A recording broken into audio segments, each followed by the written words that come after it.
আমরা করি না, চাঁদাবাজি আমরা কাউকে করতেও দেব না। দুর্নীতি আমরা করি না, দুর্নীতির জল আমরা কেটে দিব, কাউকে দুর্নীতি করতে দেব না।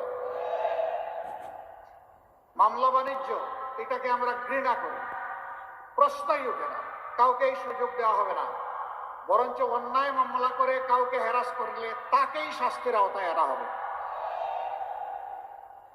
অনেক সময় নিরীহ মানুষকে মিথ্যা মামলা দিয়ে তার জীবন ধ্বংস করে দেওয়া হয়, তার পরিবার ধ্বংস করে দেওয়া হয়, তার ভবিষ্যৎকে তছনছ করে দেওয়া হয়।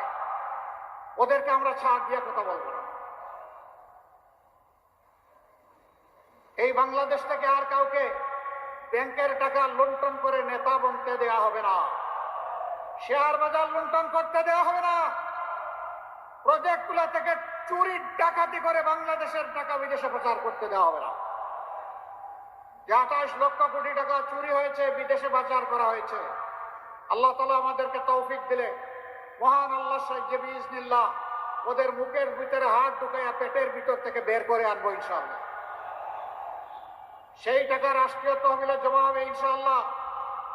এই দিয়ে যে এলাকা যত বেশি বঞ্চিত হয়েছে, যে এলাকাকে যত বেশি নির্যাতিত করা হয়েছে, সেই এলাকা থেকে ইনশাআল্লাহ আমাদের উন্নয়নের যাত্রা শুরু হবে। এখানে মামু খালুর কোনো টেলিফোন চলবে না, এখানে প্রধানমন্ত্রী এবং প্রেসিডেন্টের বাড়ি কোথায় এটা দেখা হবে না। এখানে ন্যায্যতার ভিত্তিতে জনগণের পাওনা নির্ধারণ করা হবে ইনশাআল্লাহ। আপনারা সেই বাংলাদেশ চান, আপনারা ওই বিচার ব্যবস্থা চান যেই বিচার ব্যবস্থা একজন সাধারণ মানুষ যে অপরাধ করলে তাকে বিচারের আওতায় এনে শাস্তি দেওয়া হবে।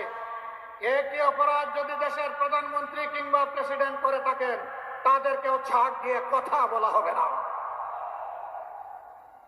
একই বিচারের আওতায় আনা হবে।